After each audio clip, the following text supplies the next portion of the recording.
thank you for the support of the group of partners for development and humanitarian networks.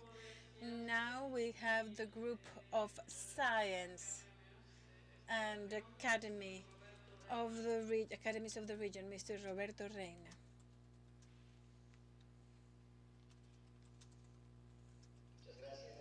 Thank you very much.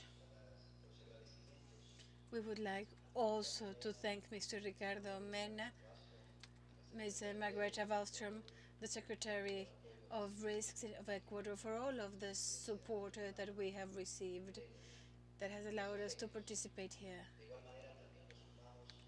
We also want to support and endorse the Declaration of Guayaquil in all of its items, and we proceed to present, and if you would allow us to give you at the end of our presentation formally what we have considered to be the commitment of academics and scientists of the Americas regarding the platform of Guayaquil. We acknowledge that the objectives for sustainable development will only be reached if disaster risk reduction and climate change adaptation are included in an integrated development plan. The role and value of science has been internationally acknowledged as a foundation to give information to the interrelated frameworks of actions of three important events that are going to take place prior to the new Hyogo 2 framework. However, it is of vital importance that research supports the policies based on scientific evidence, showing that science is useful, usable, and of a permanent need. To attain this, we propose 4 axes of action for the period post-2015. An axis of research where we will give scientific research, multidisciplinary research, a priority as a foundation for policies and strategies on disaster risk strategies at the local, national, and international level, to establish links between different organizations to achieve a complete understanding of vulnerability to risk assessment and have more effective disaster risk reduction. On the axis of education and capacity building, we commit ourselves to promote, through the support of the representatives of governments, to participate in the capacity building of children, youngsters, and adults. This approach of risk reduction, to impart new knowledge, to train human resources and professionals to achieve a change in social conduct regarding risk reduction and climate change adaptation, to support and enhance programs, graduate and postgraduate programs for risk management in the Americas, as well as programs to train professionals in DRR, to promote a greater use of platforms online to increase access to these programs, to supply guiding regarding terminologies, methodologies, and standards of risk assessment, modeling, taxonomies, and data use.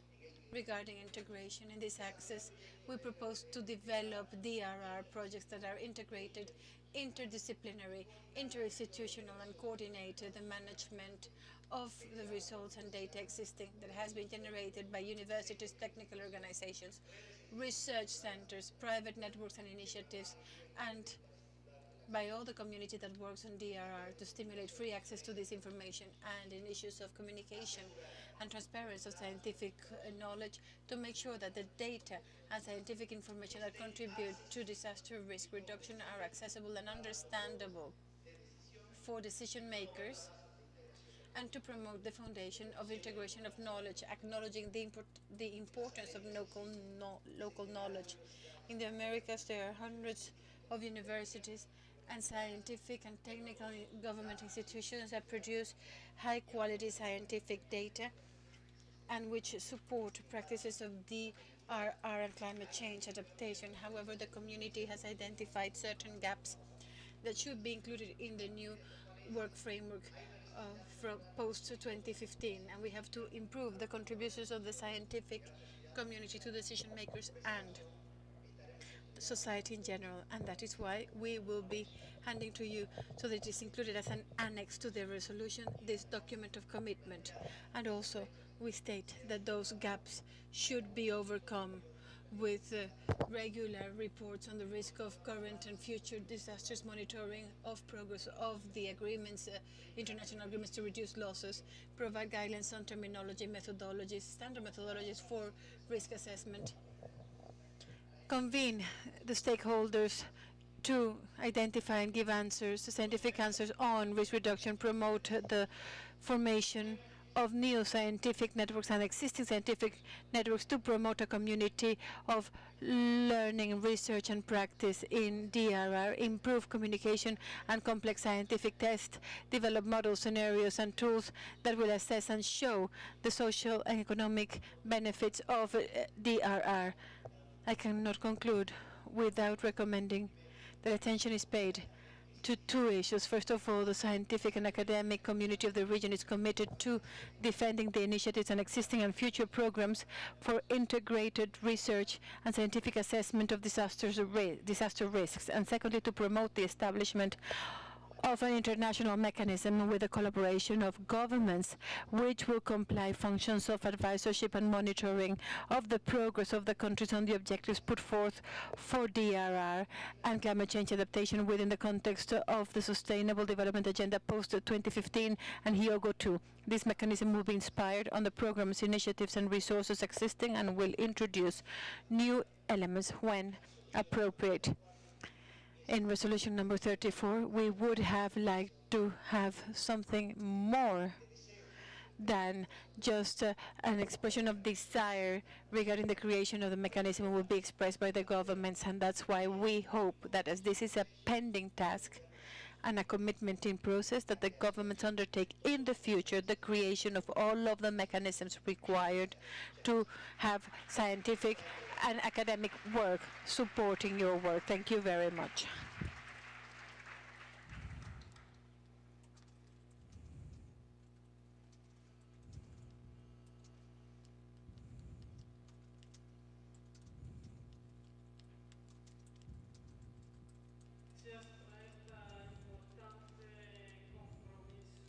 Thank you very much for this important pledge of the scientific and academic sector. Now I would like to invite a representative from the civil society, Mr. Pedro Ferraz.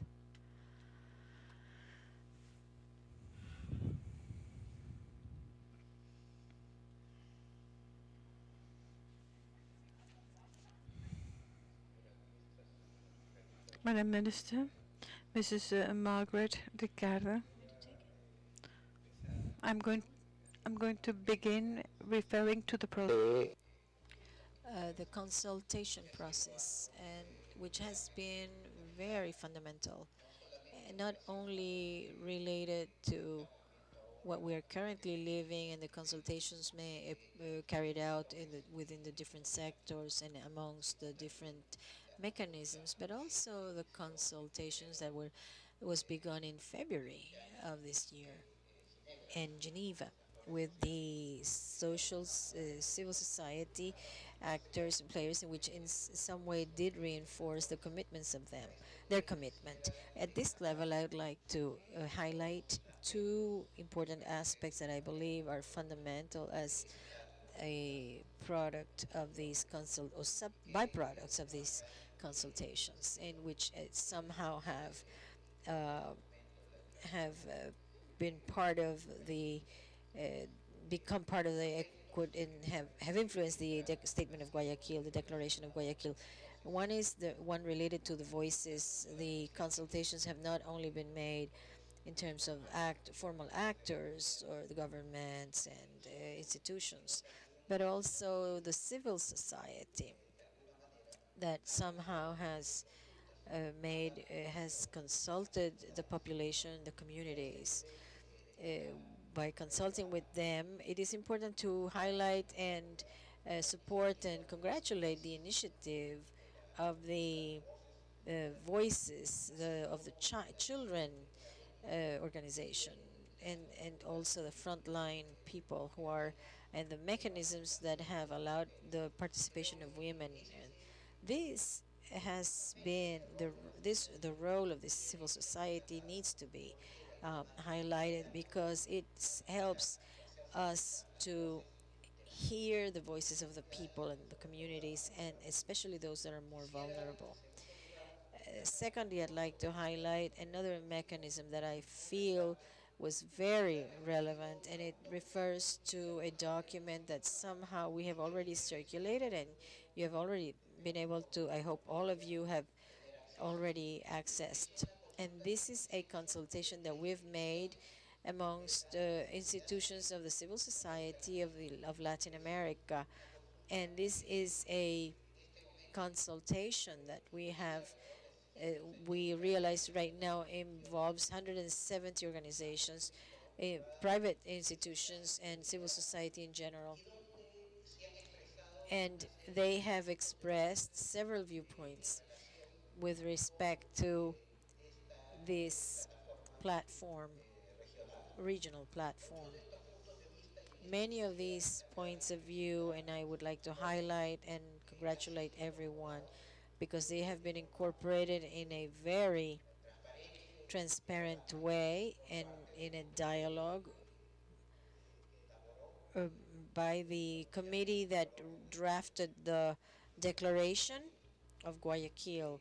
I would like to highlight in that respect some of the aspects that we believe are very important and central. And the first one is for us to put the community at at center stage to strengthen its resilience.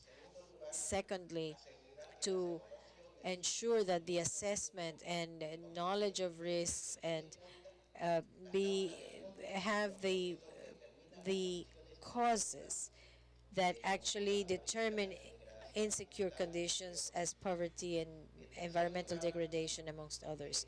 And thirdly, to highlight, and this is part of the commitment that we'd like to voice here, which is to highlight underscore the importance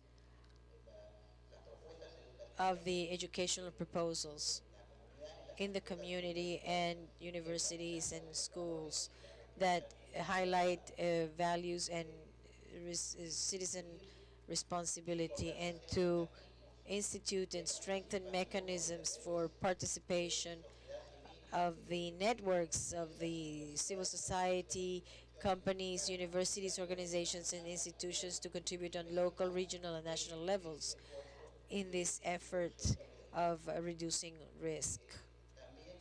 We also would like to highlight the importance of uh,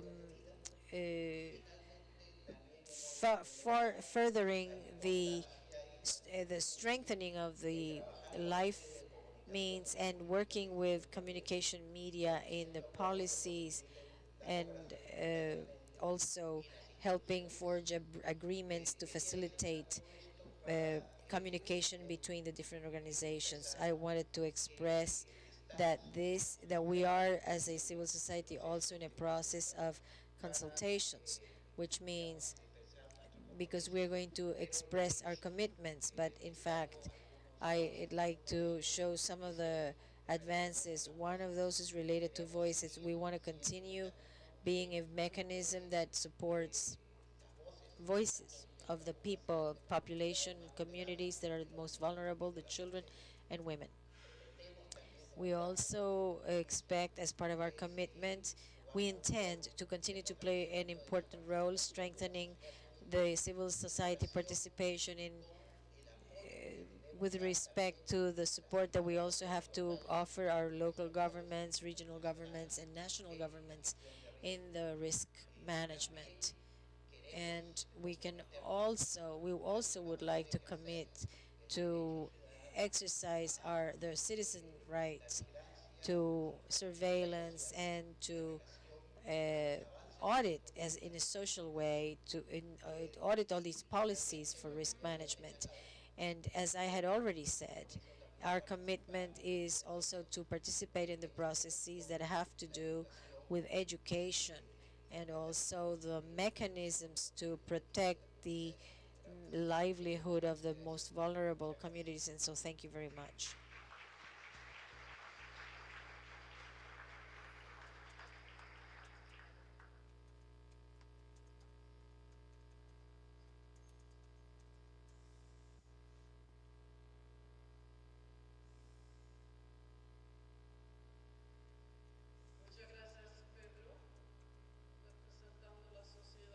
Thank you, Pedro, your representative of the civil society. And last but not least,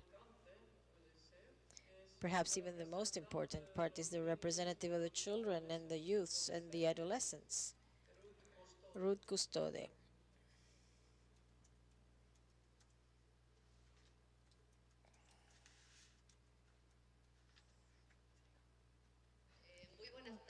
Good afternoon, and thank you very much. In the first place, this strategy, thank you to the strategy and Madam Minister to allow for allowing us for the first time an active participation of children, girls, boys, youth and adolescents. 59 students were participating in the thematic session, showing that youths are not only capable of being exhibited, but also to participate and being and in getting involved. I want to thank this opportunity to listen to the 58 children who were here, representing over 18,000 children of our region. Thank you also for the inclusion for the first time in so many articles and articles of the Declaration 914, 20, 28, 33, 35 of the themes that are prioritary for our children and young and youths. I would like to highlight that our item 14 supports the demands made by the group of children and adolescents who were here at the thematic session 1, and also would like to emphasize on two of the main demands, and I'm going to read it as they suggest, to for their rights to be recognized in an active participation in decision making, where they can be informed and they can be heard and they can also organize to achieve and to attain a more resilient society.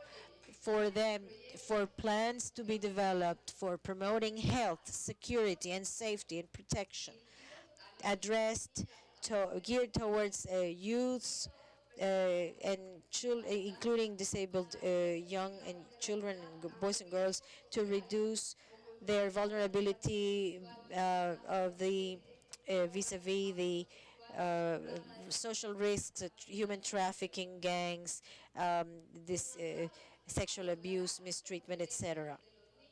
We demand that the rights of the boys and girls and adolescents and youth to be ensured in this commitment and the scope of the commitment, and all the organizations where we work, we hope that they will ensure the compliance, promotion and guarantee of the rights of children in Latin America and the Caribbean, and we commit to the following: to contribute to the strengthening and development of programs for DRR, adaptation to climate change, and sustainability focused on boys, girls, adolescents, and youths, as well as creating synergies amongst them, and also to promote strengthening of active participation areas and spaces in decision-making processes for everything related to disasters and sustainable development, to make visible the impact of disasters in boys, girls, adolescents, and youth, and to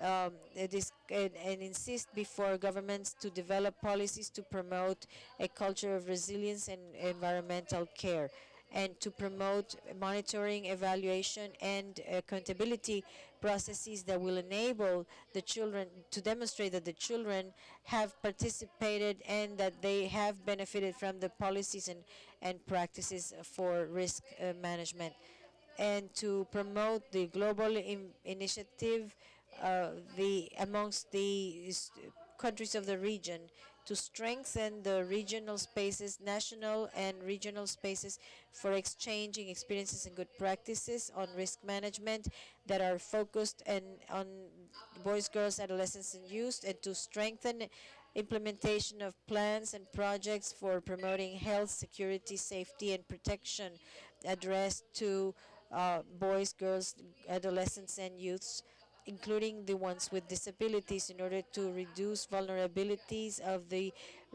social risks, and finally to promote amongst the humanitarian actors that in their actions to preparing responses that they consider the needs of the boys, girls, adolescents, and youth in protection of, and of youth, of health and other risks and matters affecting them. Thank you.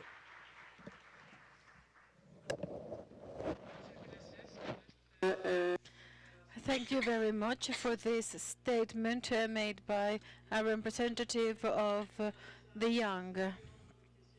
And before concluding with this session, I would like to invite Minister Cornejo to share with us her reactions about these very important statements and commitments that have been made here. Thank you very much. First of all, I would like all of the representatives that have issued statements that we have listened attentively to all of your commitments and what that implies for us as a government. Please be sure, especially on issues that have to do with children, that we will take into consideration your requirements and that we are working towards achieving inclusion of children and youngsters in this issue, because a lot of the time during situations of emergencies or disasters, we think of human beings, of people as numbers, as statistics, as well as of the children, and we forget that they require special attention. So this is a commitment, at least from Ecuador, to promote that this is included in our national agenda, as we have done, and also through the other intergovernmental organizations we will be doing so. Thank you.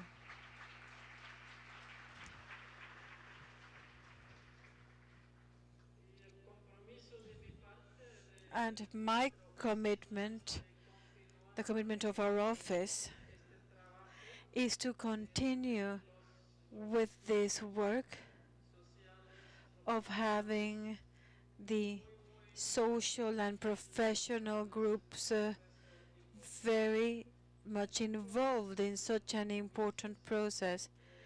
And this process of commitments is something that, as you will well know, will be included in the final conclusions of the global conference next year, because that was the decision of the General Assembly of the United Nations, that the importance of this topic to work as a society as a whole requires the work of mobilization of all of the groups of society.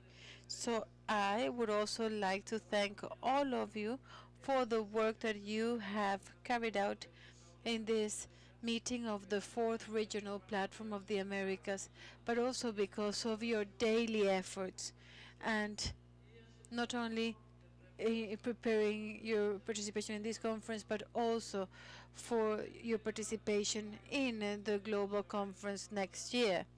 I would also like to thank the advisory committee who have put together this communique, and the editorial committee that worked on its edition. To conclude, just a final commitment today, and it is a commitment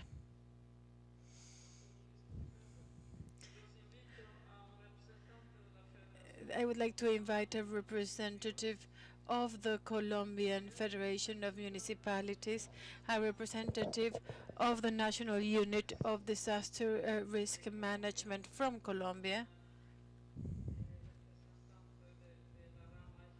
a representative of the executive, the management department of the Presidency of the Republic of Colombia, and a representative from the UN Office for Disaster Reduction. I would like to invite you to come here to please sign a framework of collaboration between the three institutions to promote My City is Getting Prepared within the campaign Developing Resilient Cities.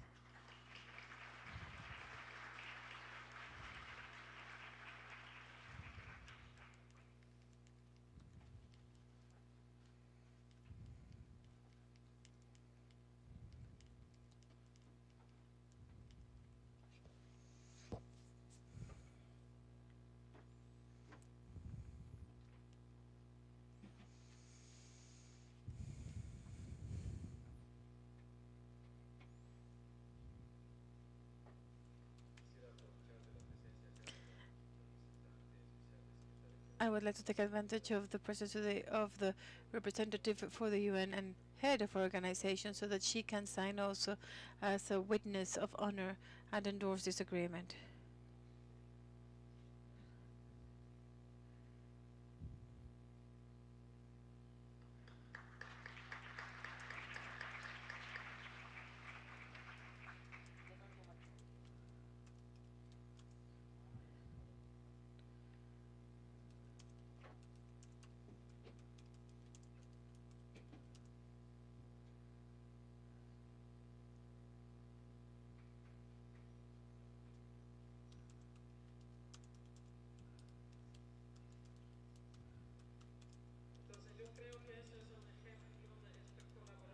I believe that this is an example of this three-way collaboration that's included in your communique. Now with this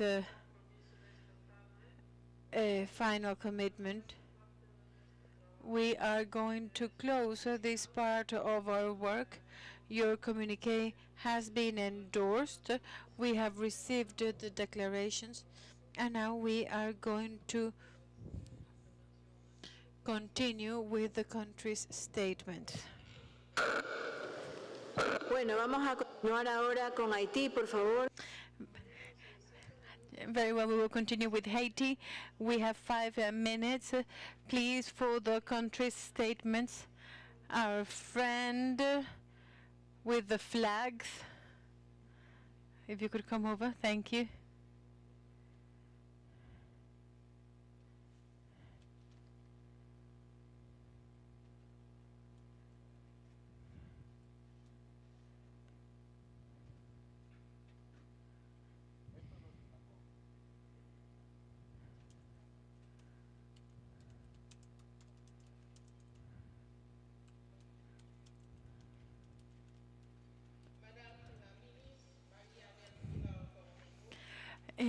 Señora Ministra María del Pilar Cornejo, señora representante especial de la Secretaría General de las Naciones Unidas para la reducción del riesgo de desastres, señor Ricardo Mena, que ya no está, pero queridos amigos de la Oficina Nacional para la Reducción del Riesgo de Desastres en las Américas, representantes de países, representantes de la cooperación internacional, damas y caballeros, representantes de la sociedad civil, distinguidos invitados, damas y caballeros. Yo quisiera I would like to thank all of the ministers for your presence today and for your work to the reduction of disaster risk. I would also like to thank for the quality of organization of this event. As you all know, there are some countries that are extremely vulnerable to disasters, and I don't think it is necessary to remind you here the impact on the Haitian population of this, as well as on our economy. The capacity of our country has been reduced, and our vulnerabilities were put into evidence. And it is extremely important to note that climate change exacerbates or increases the exposition of the country to disasters, and thus disaster risk management is a priority for the governments and for the development of the countries. The President of the Republic himself, during the third summit in Mexico in the last meeting of OECD, has underlined the fact that it is a priority for his government to reduce the risk of catastrophes. The government is engaged in this activity. Our vision is to be able to work with our allies, to understand with each individual, with each community, and with each a city, so that every suitable behavior is adapted and we reduce our vulnerabilities. Our vision is focused on the fact that the population and Haitians institutions will be more resistant and better prepared for climate change-caused disasters. After the adoption of the Hyogo framework of action, significant progresses have already been achieved on this issue, not only in understanding of risks, the preparation, also awareness building in the public and institutional collaboration. The government, with its international partners, has started a program to work with the population that was affected by the earthquake of 2006, and thus we have improved considerably the problems of security, safety, and the conditions of life of our population, particularly that population living in vulnerable areas. We must underline the building and equipment of the operations with the support of the American government. Before 2005, we did not have a center of operations for risk management. The management for refugees and sensitive areas was carried out. The work with refugees and vulnerable areas. The government has carried out scientific and technical coordination in the national system, and this has been put into place. Microzoning and assessment of buildings has also been carried out in the 3 departments of the country. Actions and communications have all been carried out. Ladies and gentlemen, today is the last time that we will get together and meet under the first part of the Hyogo framework of action, and I would like to say that we have worked a lot and we need more financial and technical support to reduce the risk of disasters. We have used a lot of the aid in Haiti, and the results are evident. Today, we are embarking on a new framework of action for disaster risk reduction. In 2013 in Geneva, we received some guidelines regarding the orientations for the new framework of action, and the focus was on resilience and climate change impacts, which are every day more visible. And that is why we would like to encourage everyone to adopt an integrated position of risk that will resemble what we have received for the catastrophe, for the risk of catastrophes, for planning, and of course, to achieve resilience, it has to be included in our development plans. We have also underlined that we will not be able to make progress on risk reduction without a massive investment on this developing a risk culture. And this, of course, I believe also requires the understanding of our allies. We would like also that in the region, a group of experts will be placed to the disposition to work on this specific topic and also on urban and seismic risks.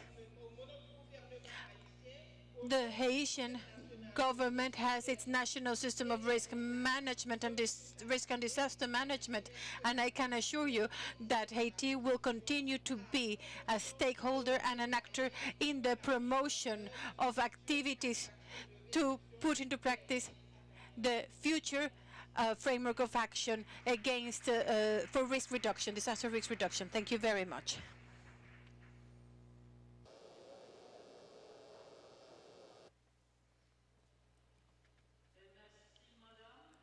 Gracias, señora.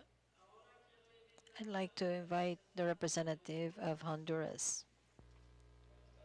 Good afternoon. Thank you very much, Madame Marguerite, our representative from the UN. Thank you very much, Madam Minister Maria del Pilar, all the guests, visitors here. Thank you to the President of Ecuador, and thank you and greetings, and thank you for being such a great host and for all your efforts in risk management. Honduras makes an effort to have a national system for DDR. We have come to Ecuador on behalf of the government of Honduras as a national commissioner, permanent commissioner of contingencies in my country. I am here to make you know that this is one of the most vulnerable nations of the world, and its commitment to form, strengthen, and put into practice the national system for risk reduction system, as well as other um, efforts that have now become the most modern ones of the Isthmus. And I would like to thank this opportunity for exchanging ideas, knowledge that allow us to strengthen our processes for planning, uh, monitoring the process, the progress, and all actions to implement the HIOGOS framework. I must begin by saying that the law of the national system for risk management in November of 2009 was for Honduras the beginning of the road that is now allowing us to forge ahead very firmly in a harmonious manner to achieve the objectives of HIOGO that pursue the resilience increase vis-a-vis the disasters until we are at in 2015 when Hyogo framework will have completed the first 10 years in Honduras. The system will be working, establishing links to establish the objectives, and what we're expecting to have accomplished is a productive Honduras generator of opportunities and dignified employment, taking into advantage and tapping its resources and reducing environmental weakness. Our national plan refers to mitigation and adaptation of the country to climate change, and that is the axis of the SINAHER's actions. If we, while we assume this role in this challenge, the private sector does have to assume its own role to help us prevent risk. And one of the strengths of SINAHER is to have a very organized civil society, where several non-governmental organizations converge, which include in their strategies elements to promote sustainable development, especially this variable of risk management. One of the problems that Honduras had in the last mandate of period of government was that it initiated SINAHER, and in 4 years this commission the permanent commission became a modern entity at the helm of Central America in terms of equipment. And we currently have an institution that is capable of organizing, directing, and adopting preventative measures to coordinate and have participatory efforts to protect life, goods, and the environment for the citizens in the national territory. It will also promote resources and technical capabilities. It is important to comment that we have advanced as a country, but however, we still have a lot to do. course, we have a lot ahead. And we have to establish the scenarios for simulations and drills, the climate, and on a national scale that will enable us to have strategies that guarantee protection for life and vis-a-vis climate changes, and also the accountability processes, local and regional. And for the protection of affected populations, the design needs to be affected that will guarantee the rights of people in the communities affected by the disasters, and especially the most vulnerable groups, and the rights to receive humanitarian aid. Methodologies and processes to promote risk analysis with knowledge of all the different needs of the different sectors of the population. Honduras' geographic position as a bio-oceanic nation in the center of in Central America has lent it a special potential for development, but it also makes it the objective of meteorological phenomena year after year. Of course, we also have an increasing seismic activity because of our geographic location. Thank you very much, and blessings to all of you.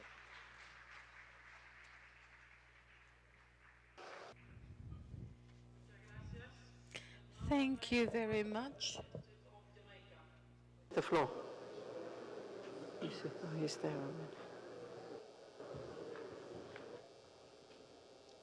Thank you, Chair. Minister Conhill, Special Representative Wallstrom, colleague ministers, delegates. Let me first thank the government and people of Ecuador for the warm hospitality extended to my delegation and for its leadership in the field of disaster risk reduction, reflected in the hosting of this fourth session of the Regional Platform of the Americas. I must recognize our close collaboration between Jamaica and Ecuador as representatives from the Latin American and Caribbean on the Bureau of the PrepCom for the Third World Conference on DRR. Jamaica places high priority on DRR efforts in the national, regional, and international levels with good reason. Experience has taught us that vulnerability to disasters arising from natural or man-made events pose real threats to the society, place significant burden on the national budget, and undermines the growth and development in the economy. It has also taught us that the region and international cooperation is critical to effective risk reduction and management and event, more so for response and recovery, especially in catastrophic events. Our national disaster management process integrates all levels of government, both local, national, and civil society.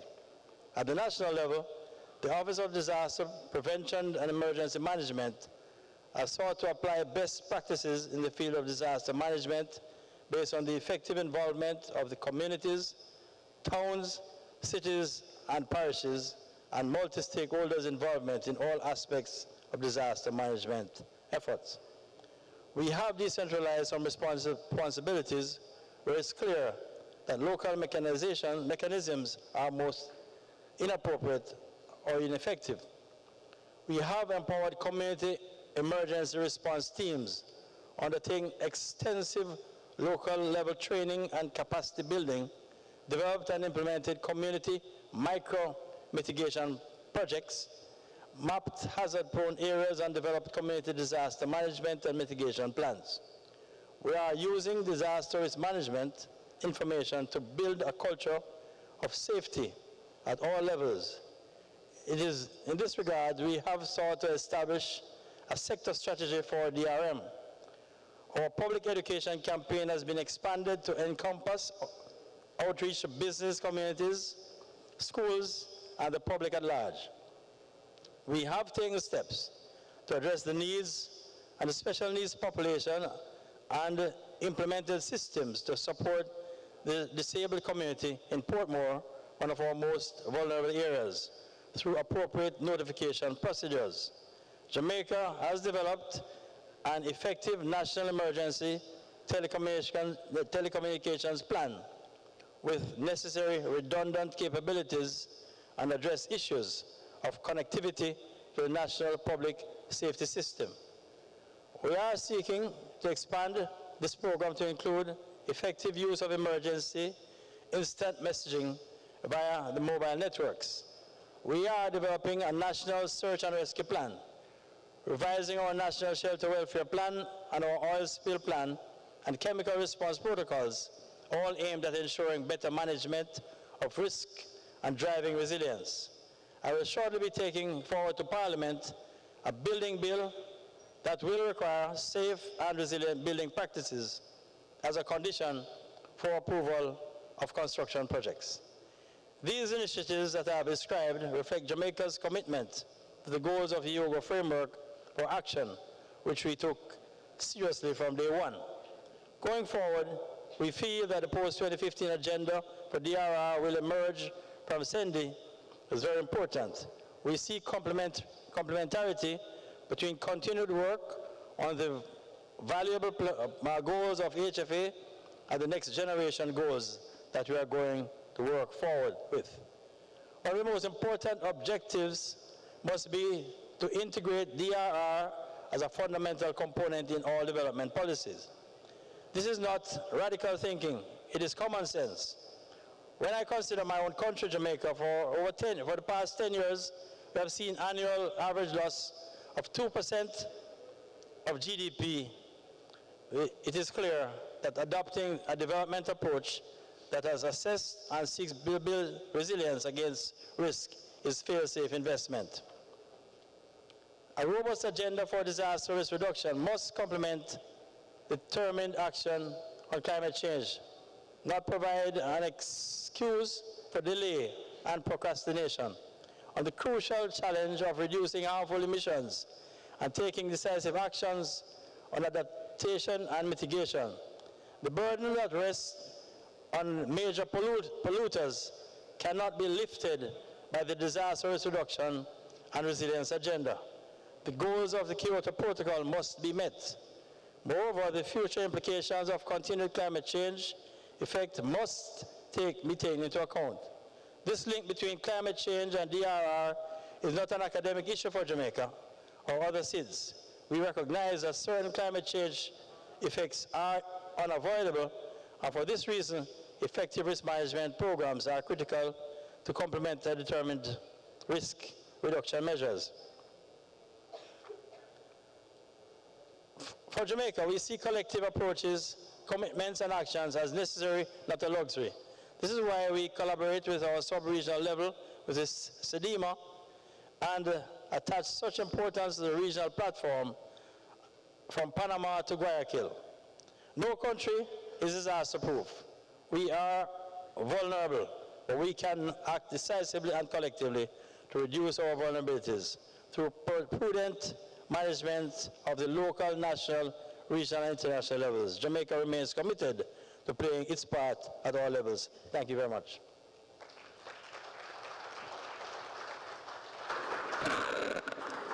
Por favor, México, hacer su presentación. Mexico, we're ready for your presentation. Thank you.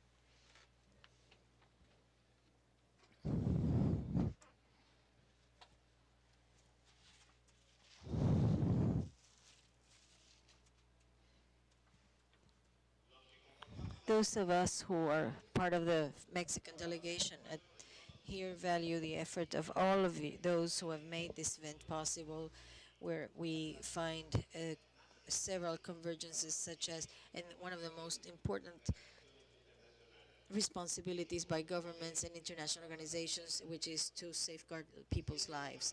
I extend hereby my warmest recognition to the Minister Mariel Pilar Conejo for her leadership and her commitment demonstrated at this forum, and all of what it represents in matters of disasters. And I take this opportunity to ask her to please convey our feelings to the people of Ecuador and the government of Ecuador for all the kindness received and the warmth we have been given.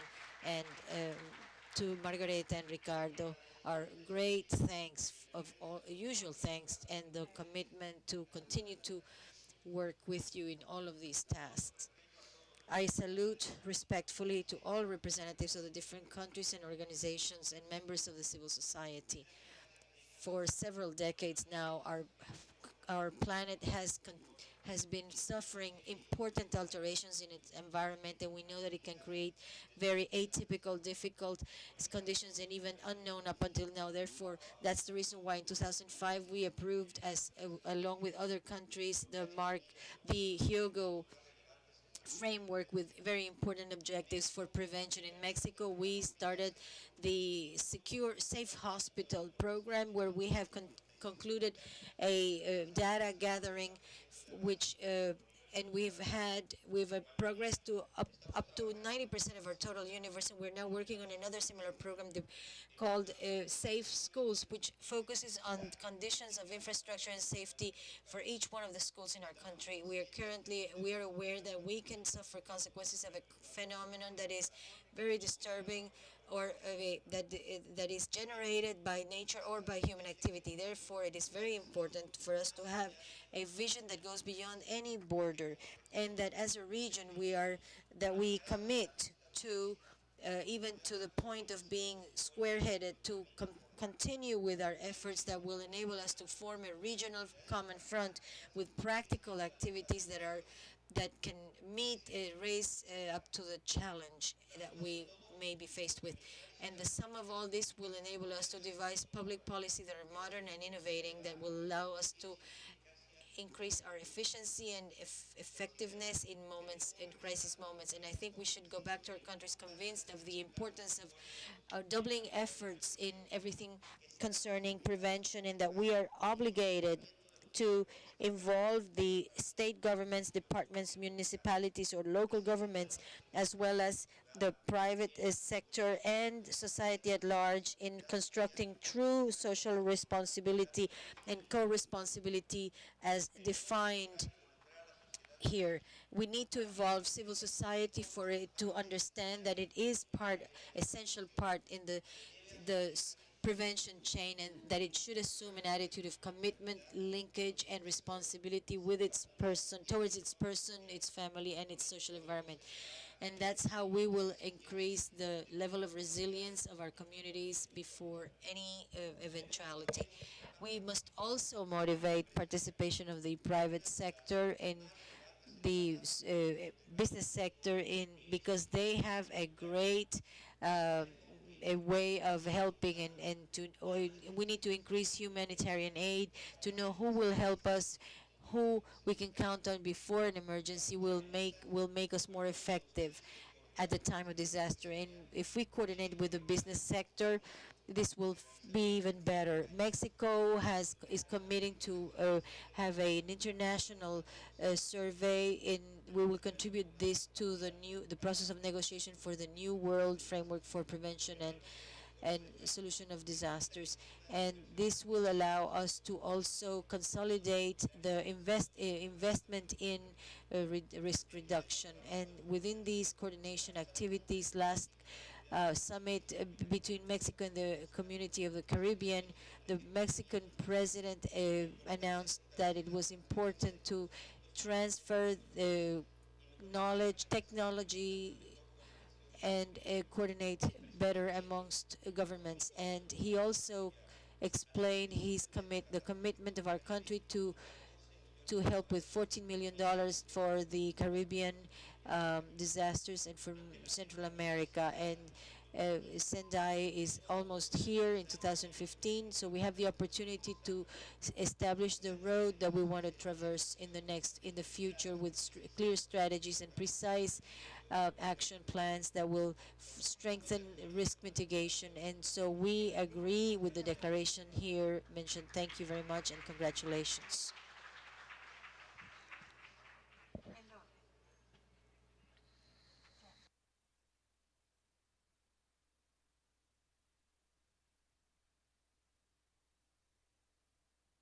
We invite Panama to come and make its presentation. Thank you.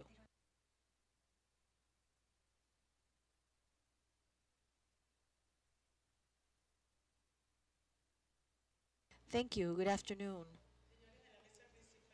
uh, members of the main table, colleagues and visitors and audience in general. First of all, our thanks and our cordial greeting from Panama to all of you.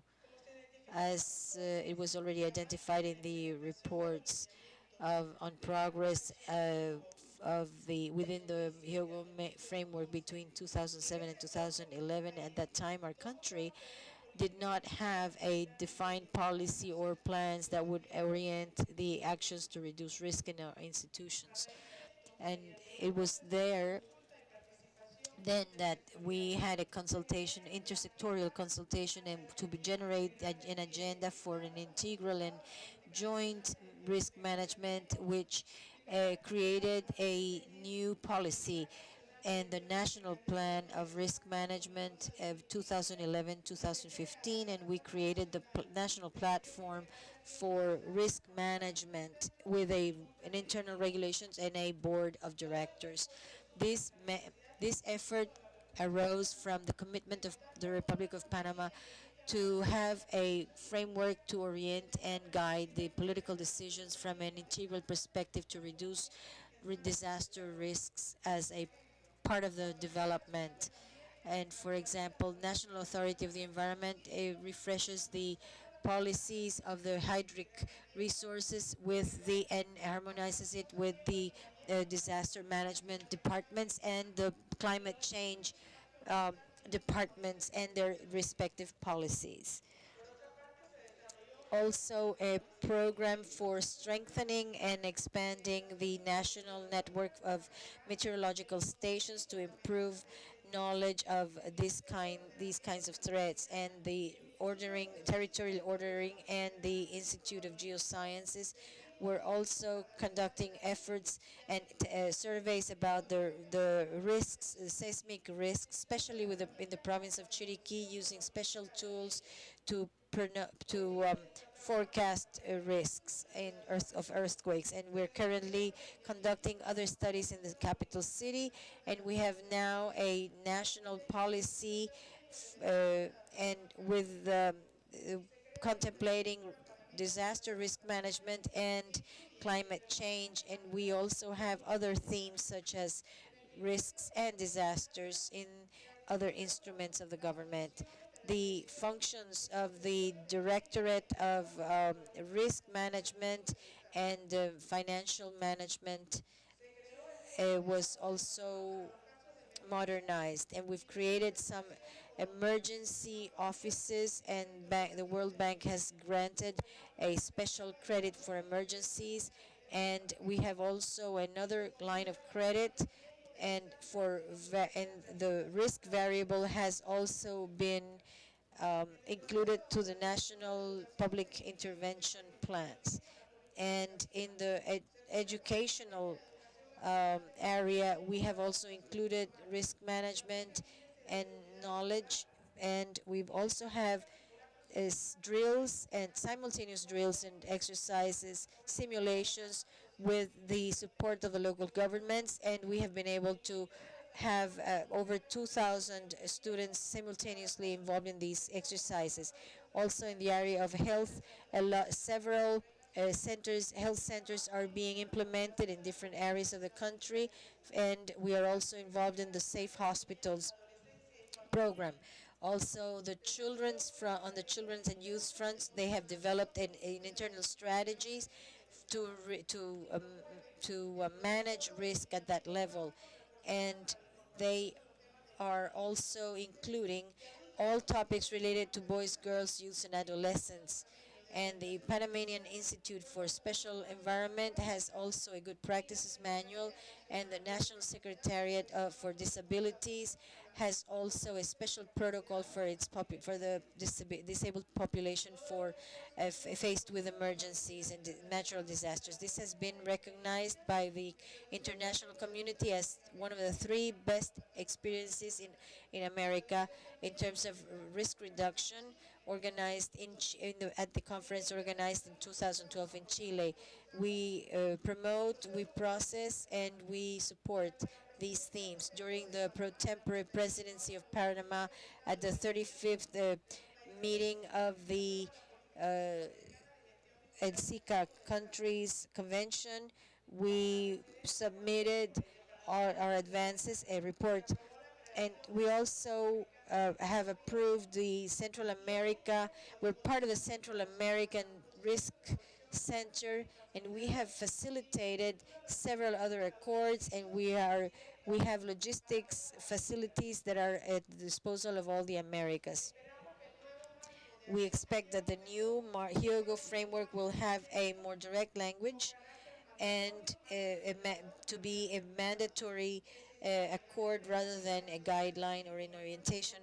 And we believe that the important players and stakeholders must share responsibilities, and from the perspective of the continuity of business and social responsibility, we need to make visible with differentiated actions all of the items referring to children and indigenous populations and senior citizens and gender issues, so that this should not be such an obvious conversation.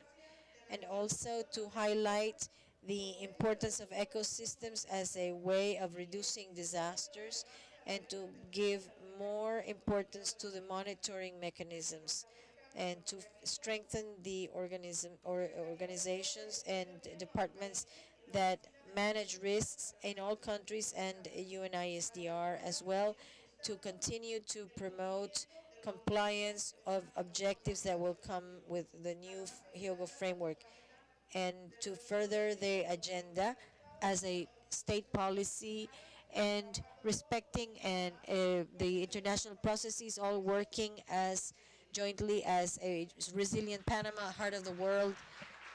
And thank you very much.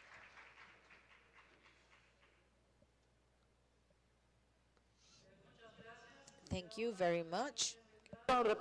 Thank you very much. And now we would like to invite a representative of Paraguay to make use of the floor. He's not here, so I am going to invite a representative from Peru.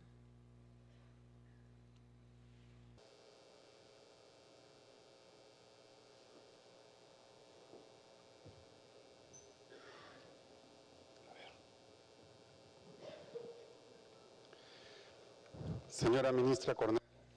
Madam Minister Cornejo, Ms. Margarita Wallström, Special Representative of the UN. Peru, due to its geographic location and morphological characteristic of its territory, together with social and cultural diversity, presents different scenarios of a multi-threat risk and disasters, which are very dynamic and complex, which are basically putting at risk the development of the country, and also we are risking loss of life and of livelihoods. Peru has already set its path towards development with a focus on disaster risk management. Our national policy for disaster risk management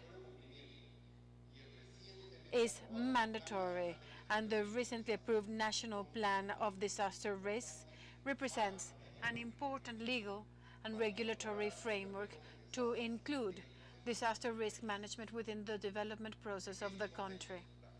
In this context, disaster risk management is understood as a social process, and its aim is prevention, reduction of vulnerabilities, and the permanent control of disaster risk factors in society, as well as the suitable preparation and response when facing emergencies and/or disasters.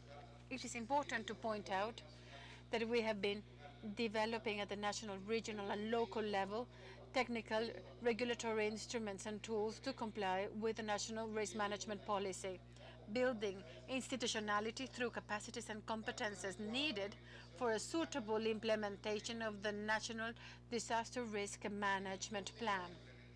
Within the process of implementation of the National Risk Management System, we made substantial progress in putting together work groups for disaster risk management at the three levels of government: covering approximately 80% of the institutions of the state. This situation has generated the beginning of a process of establishing and enforcing norms and existing mechanisms in order to link disaster risk management within the development policies for the development of the state.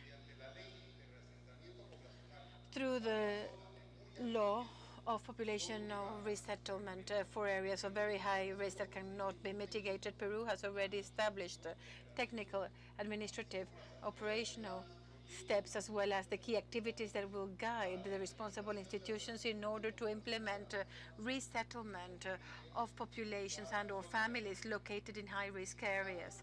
However, all of these plans face challenges.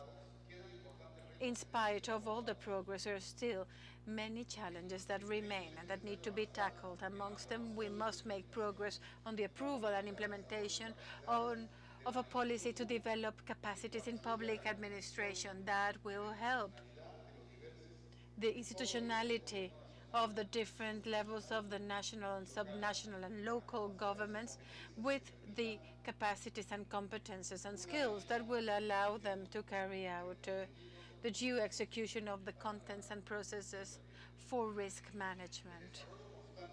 Constant and growing development of scientific and technological research is also important. It must be promoted with greater participation of universities and technical institutes. Likewise, we must achieve the linkage, coordination, and collaboration with all of the systems with all of the actors of the national risk management system. Regarding risk management and climate change, for Peru it is very clear the very close relationship that exists between the factors and processes that generate disaster risks and climate change. Its effects have an incidence on the dynamic magnitude and frequency of the impacts and phenomena generated by disasters. This obvious relationship makes obvious the needs to articulate strategies and actions focused on risk reduction. COP20 this year will be carried out in Peru, in the city of Lima, and it is an opportunity to place in the agenda the issue of education on climate change in our countries. Regarding recommendations, the main recommendations of Peru is to promote the interaction between disaster risk management and climate change. The access of a new framework should be focused more on the organizational community and not so much on governments. We have to promote governance, strengthening the legal frameworks that will set priorities of responsibilities and accountabilities. Finally,